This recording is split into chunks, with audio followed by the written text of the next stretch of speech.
যে কারণে নেপালের কথা বললাম, ভুটানের কথা বললাম, সেভেন সিস্টার্সের কথা বললাম, সবার জন্য হৃৎপিণ্ড একটাই, নেপালের জন্য হৃৎপিণ্ডই নেই। কাজে আমাদের হৃৎপিণ্ড দিয়ে তাকে চালতে হবে। আমরা তাকে সেই সংযুক্ত করতে চাই, এটা আমাদেরও লাভ, তাদেরও লাভ, আমাদেরও লাভ। এটা এমন নয় যে তাদের মেহেরবানি করি, মেহেরবানি বিষয় না। এই হৃৎপিণ্ড যদি সংযুক্ত হয় সেও লাভবান হবে, আমরাও লাভবান হব। ভুটান যদি এটার সঙ্গে সংযুক্ত হয় সেও লাভবান হবে, আমরাও লাভবান হব। সেভেন সিস্টার যদি এটার সঙ্গে সংযুক্ত হয় তারাও লাভবান হবে, আমরাও লাভবান হব। ৩৬ সালের মধ্যে পৃথিবীর যত দেশের যত বন্দর তারা চালায়, এই সমস্ত টপ কোম্পানিগুলো, তাদের বহু জায়গাতে বাংলাদেশিরাই পরিচালনা করবে। এই বন্দর ব্যবসাতে বাংলাদেশিদের কথা সবাই সব জায়গাতে স্মরণ করে, তারা জানে বন্দর কিভাবে ম্যানেজ করতে হয়। সেই গোপন রহস্য আমরা উদ্ধার করে ফেলতে পারি, যে আমরা জানি বন্দরকে কিভাবে সামাল দিতে হয়। চট্টগ্রাম সদাগরদের শহর, এই নিয়ে চট্টগ্রামের কাজ হলো সদাগর। নৌকা নিয়ে, পালতোলা জাহাজ নিয়ে কে কোথায় চলে গেছে, এখানে ভিড়িয়েছে। তার আগে এসেছিল আরবরা, এসেছিল পর্তুগিজরা, এসেছিল। কিন্তু বাংলাদেশে চাকদার লোকই এই বৃত্তি হিসেবে নিয়েছে সদাগরি। তারা ব্যবসা চেনে। চাকরির কথা বললে চাকরি কেন করবে, বুঝতে পারে না তারা চাকরির কথা বলে। লেখাপড়া করে, কি জন্য লেখাপড়া করবে, ও চাকরি করবে, চাকরি করে করবে। আমি তো দোকানে বসে দিয়েছি তাদের,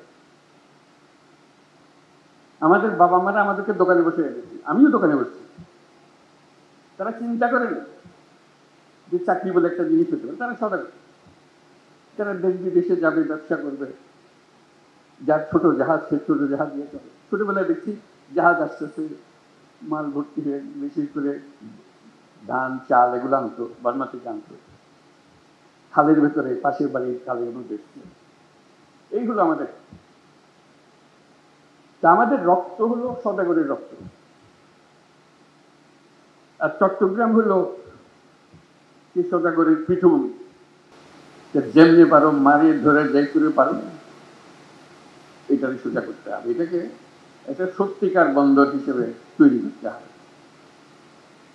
আমরা খুবই ইমপ্রেস যে যেগুলো ছবি দেখালো, ভালো লাগে, গর্ব লাগে যেটা বল। কিন্তু দুনিয়া তো এখানে আটকে নাই, দুনিয়া থেকে বহু দূর চলে গেছে। দেখার সময় মনে হলো যে এটা স্প্লিট স্ক্রিন হলে ভালো হতো। এক পাশে আমরা চট্টগ্রাম বন্দর বর্তমান এবং বিশ্ব বর্তমান পাশাপাশি দেখলে তখন বোঝা যেত যে আমাদের দূরত্বটা কোথায়। আমরা অনেক পিছিয়ে, এবং এই পিছিয়ে থাকার জন্য খুব বেশি দুঃখ দেখি না কারণ।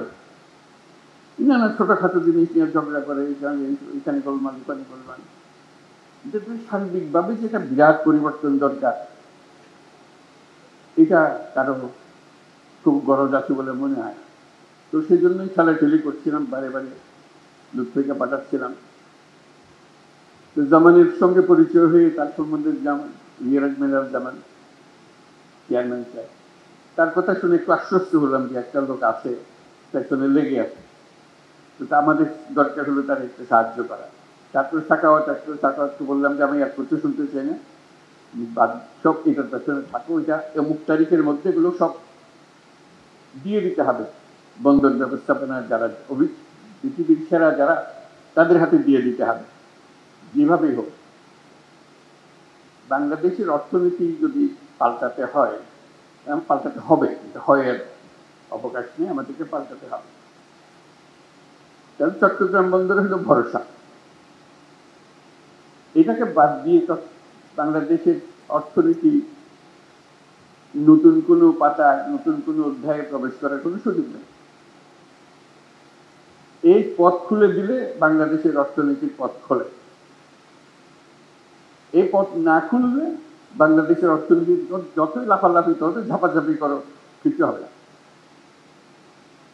তুমি একজনকে বোঝাচ্ছিলাম যেটা কেন আমি এরকম মনে করছি। আমাদের চট্টগ্রাম বন্দরটা হলো বাংলাদেশের অর্থনীতির হৃৎপিণ্ড। হৃৎপিণ্ড যদি দুর্বল হয়, তুমি ডাক্তার বৈদ্য সবকিছু আনো, মেরামত হবে, কিন্তু চলে না। ছোট্ট একটা হৃৎপিণ্ড, তার মধ্যে হলো রোগাক্রান্ত। এই হৃৎপিণ্ডকে তুমি যত ঠেলাঠেলি করো, ভিতরে বেশি রক্ত সঞ্চালন হবে না। এই যদি আমরা একমত হই যে বাংলাদেশের অর্থনৈতিক হৃৎপিণ্ড হলো চট্টগ্রাম বন্দর, তাহলে ওটার যে সাইজের বন্দর আছে, যে সাইজের হৃৎপিণ্ড আছে, ওই সাইজের চলে না। এই হৃৎপিণ্ড বিশ্ব সাইজের হৃৎপিণ্ড করতে হবে।